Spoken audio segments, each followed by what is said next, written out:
Hello बच्चों, आज पढ़ें अगला पार्ट 2 का जो आगे भाग हमने जहाँ तक पढ़ा था उससे आगे हम पढ़ते हैं। मैंने ये पेन से मार्क कर रखा है, इससे अगली लाइन यहाँ तक हमने पढ़ लिया था। जो पहली वीडियो हैं, 2 वीडियो आ चुकी हैं इस चैप्टर पे। आज ये तीसरा वीडियो मेरा अपलोड हो रहा है, तो आप इसमें देखेंगे पहले 2 पार्ट 2 वीडियो में कैसे कैसे मैंने पढ़ाया हुआ है, उसी तरीके से हम आगे बढ़ रहे हैं। ठीक है। श्रृगालः, यहाँ से हम पढ़ना शुरू करेंगे। श्रृगालः, एक एक चीज़ को बहुत ध्यान से देखिएगा, एक भी नंबर जाना नहीं चाहिए आपका। श्रृगालः व्याघ्र, त्वया महत् कौतुकम आवेदितम। श्रृगाल कहते गीदड़ को और व्याघ्र कहते हैं बाघ को। गीदड़ बाघ को कह रहा है। व्याघ्र के बाद जो संबोधन का निशान आया ना, इसका मतलब ये संबोधन है यहाँ विभक्ति में। त्वया तुम्हारे द्वारा, महत् कौतुकम क्या है? महत् कौतुकम बहुत बड़ा कौतुक, आश्चर्य। आवेदितम आवेदित कर दिया गया है, आमंत्रित कर लिया गया है। मतलब तुमने अपने आप ये कौतुक आमंत्रित कर लिया। क्या?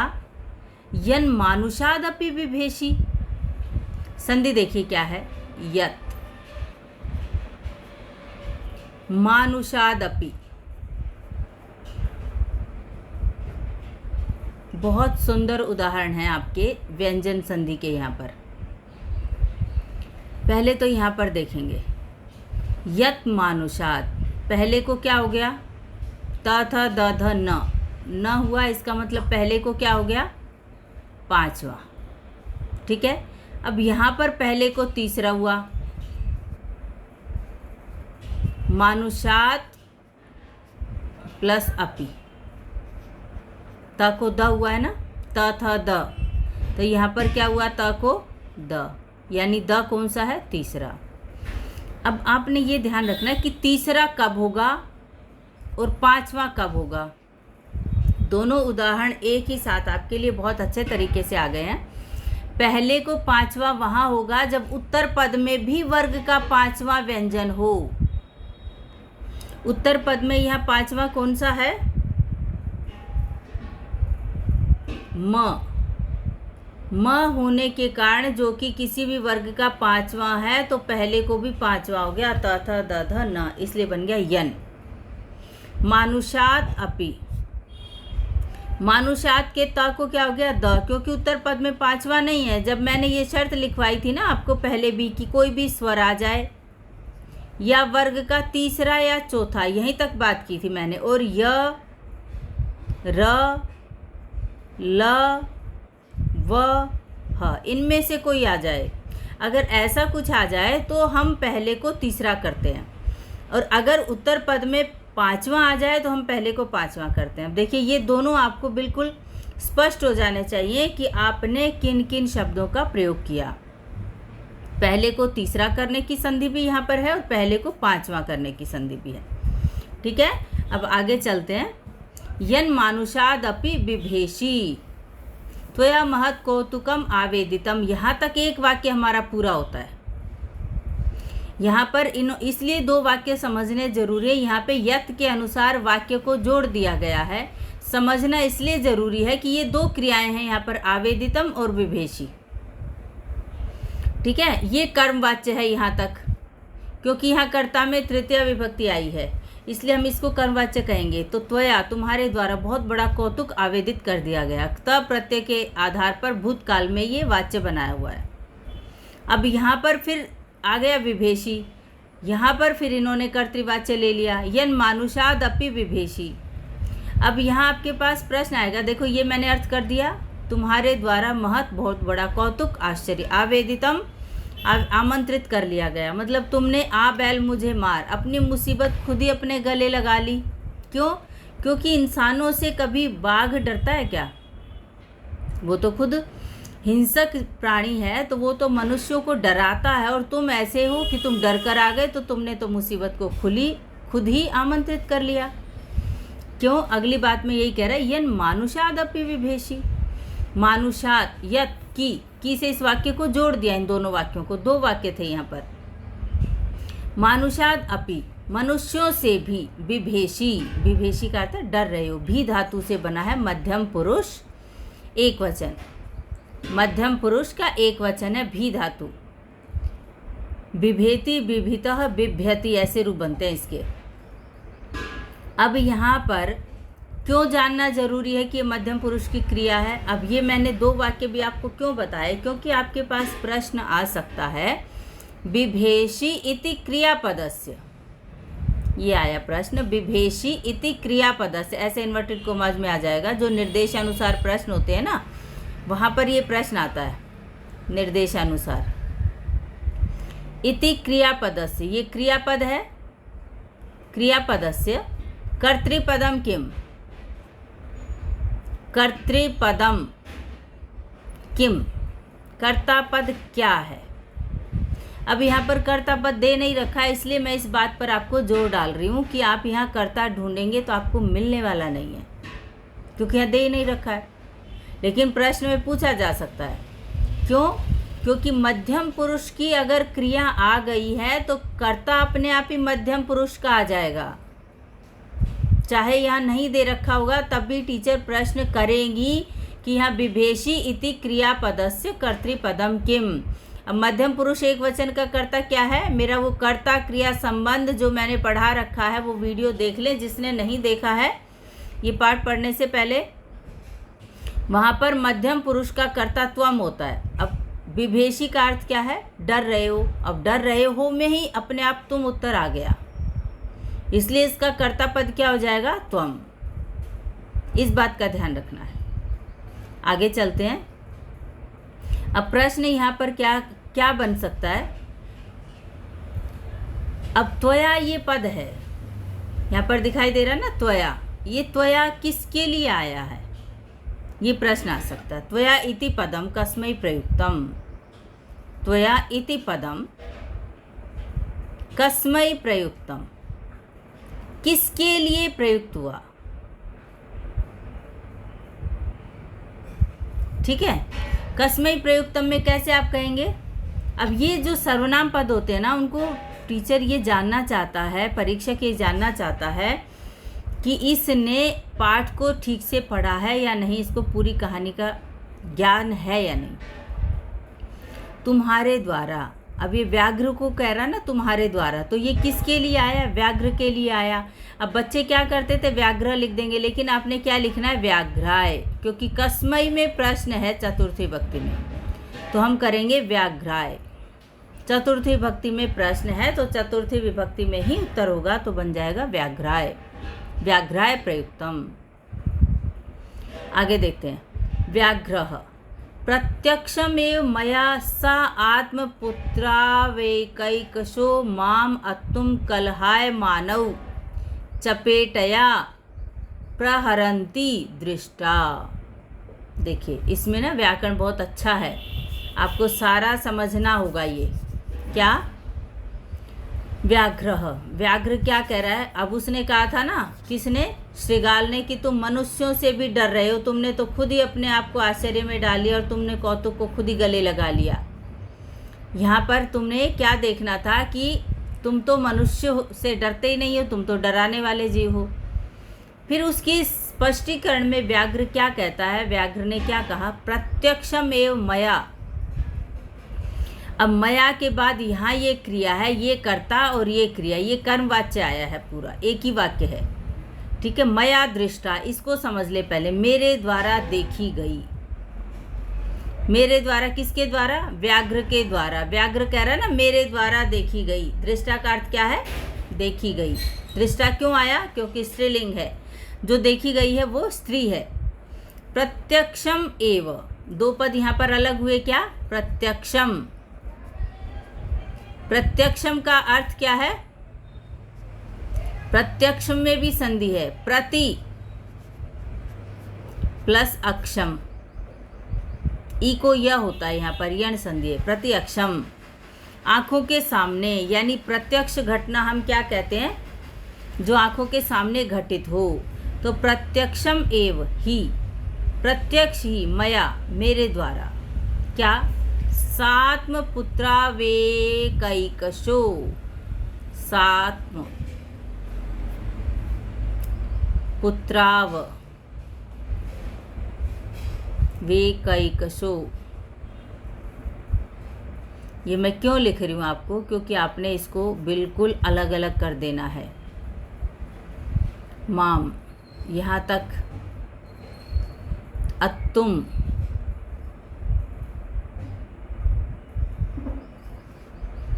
ठीक है, यहाँ तक देख लें। आत्म, सा और आत्म संधि कर देंगे। सा वह, आत्मपुत्रई, आत्मपुत्रौ, आत्मपुत्रौ, एक, एकशः। पहले मैं लिख रही हूँ, आप समझ लेंगे। जिन बच्चों को पता है वो पहले ही जान जाएंगे कि मैडम ने ये क्यों लिखा है।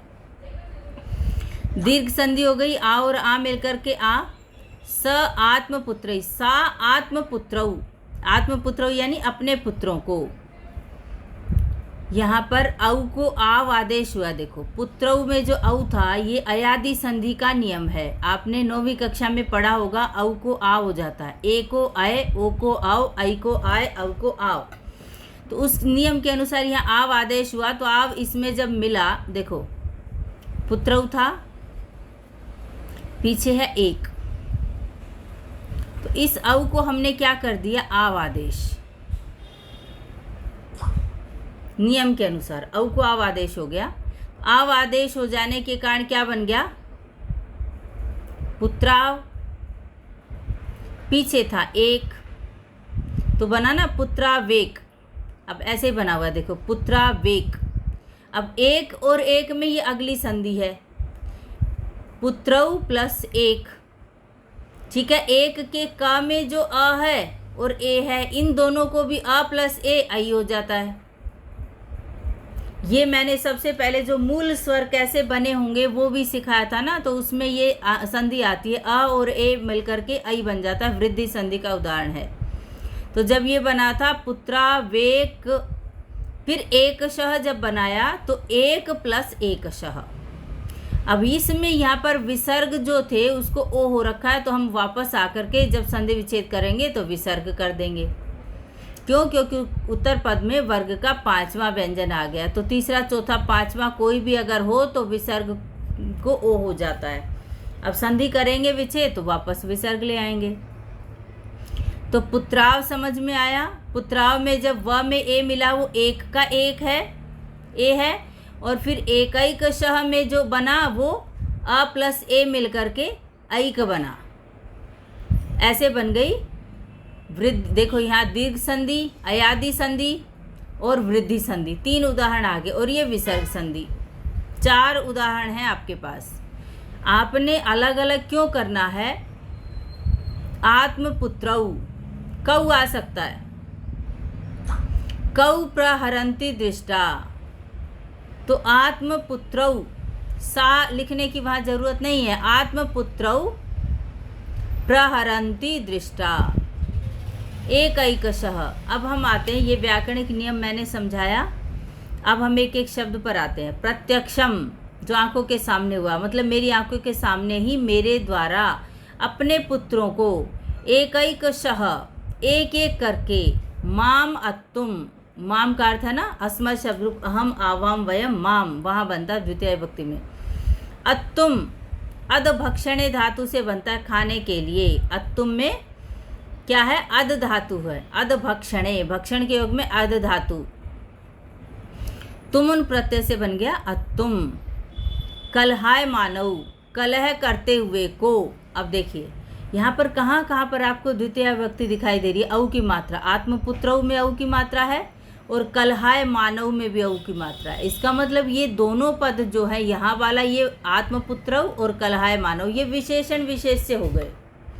तो कलहाय मानव आत्मपुत्रौ, कलह करते हुए अपने पुत्रों को, मुझे एक एक करके खाने के लिए, चपेटया थप्पड़ से यानी थप्पड़ मारकर, प्रहरंती खींचती हुई, दृष्टा देखी गई है।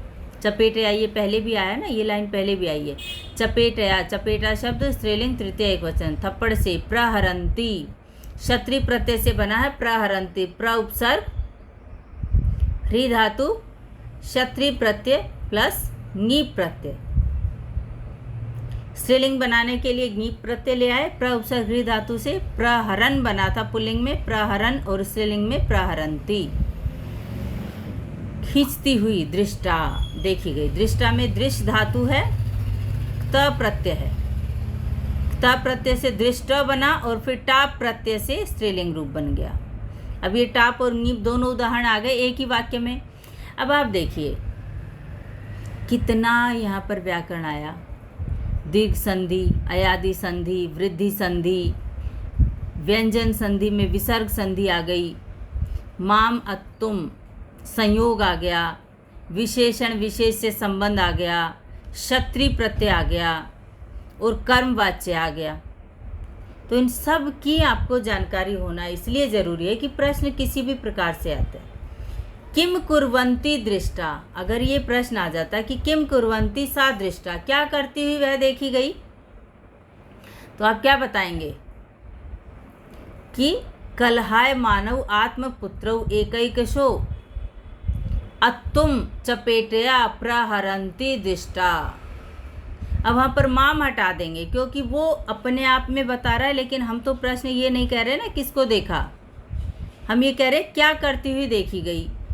तो खाने के लिए कलह करते हुए अपने पुत्रों को थप्पड़ मारकर खींचते के ले जाती हुई दृष्टा देखी गई। तो किम कुर्वन्ति क्या करती हुई देखी गई, ये एक वाक्य में उत्तर आ सकता है। कौ अगर आ जाए, कौ प्रहरन्ति दृष्टा, किन को, तो आत्मपुत्रौ प्रहरन्ति दृष्टा। कीदृशौ पुत्रौ, अगर विशेषण विशेष्य पर प्रश्न निर्माण आता है तो आप लिखेंगे, प्रश्न अगर आ जाता है कि कीदृशौ पुत्रौ, कैसे पुत्रों को, प्रहरन्ति दृष्टा, तो फिर आप इस विशेषण को लिखेंगे कि कलहाय मानव पुत्रौ प्रहरन्ति दृष्टा। ठीक है।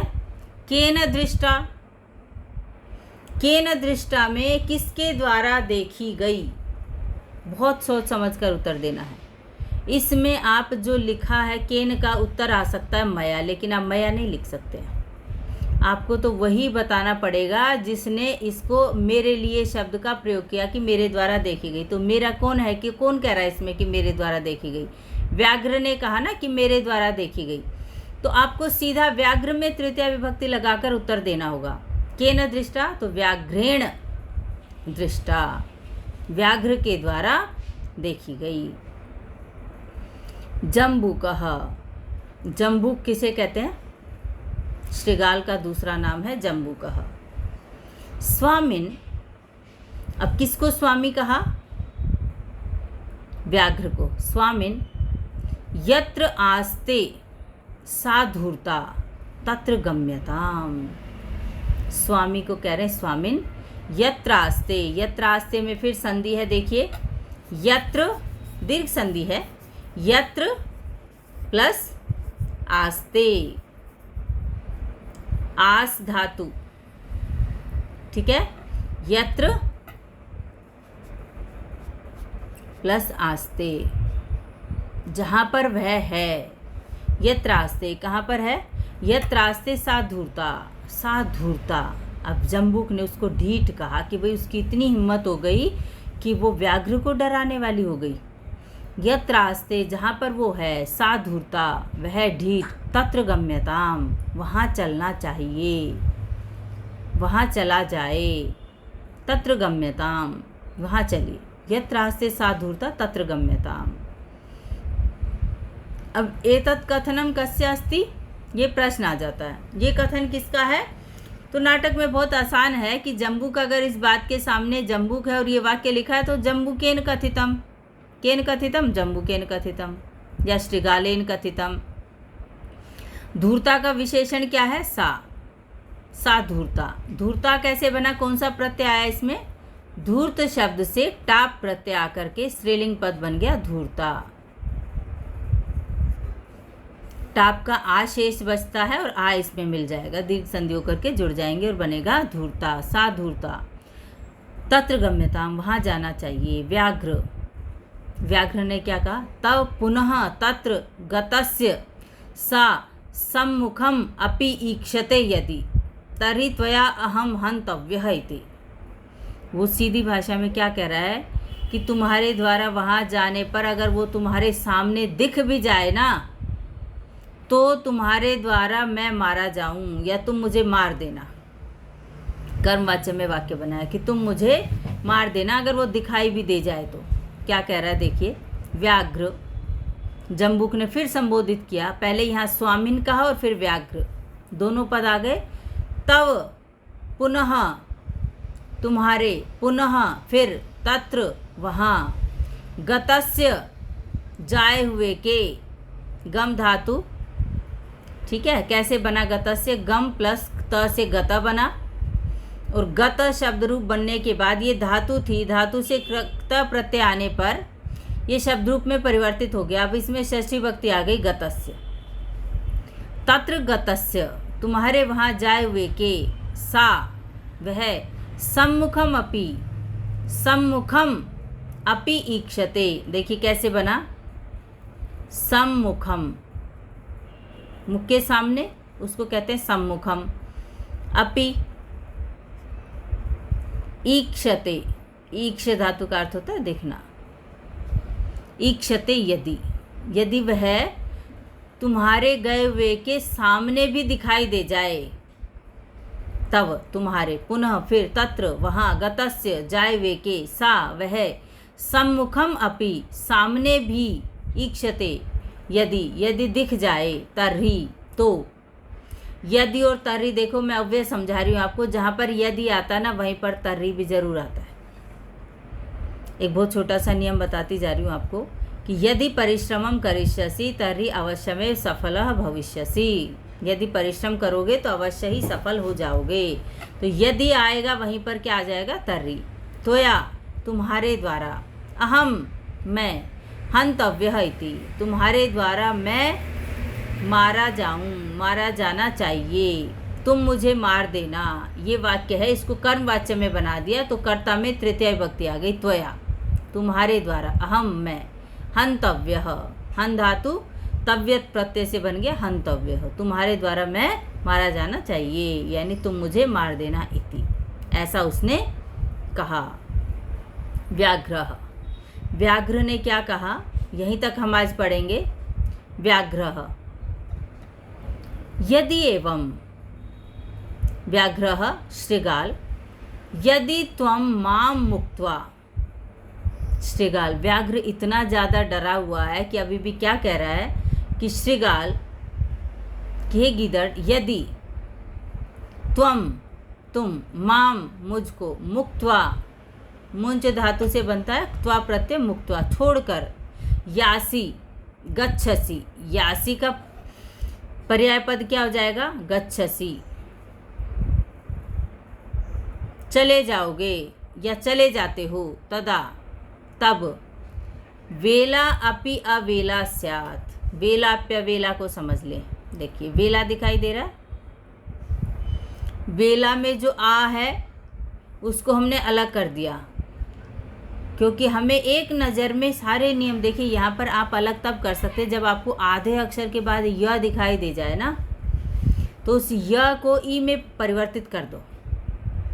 अब आधा प दिखाई दे रहा है, उसके बाद य और य में कोई स्वर मिला हुआ है, वहीं पर ये होगा प आधा, उसके बाद य, तो य को हमने वापस जब ई किया तो ये अपी बन गया, वेला अपी, और अपी के जब ई को य हुआ था तो इस य में भी अ मिला हुआ था तो बन गया अवेला,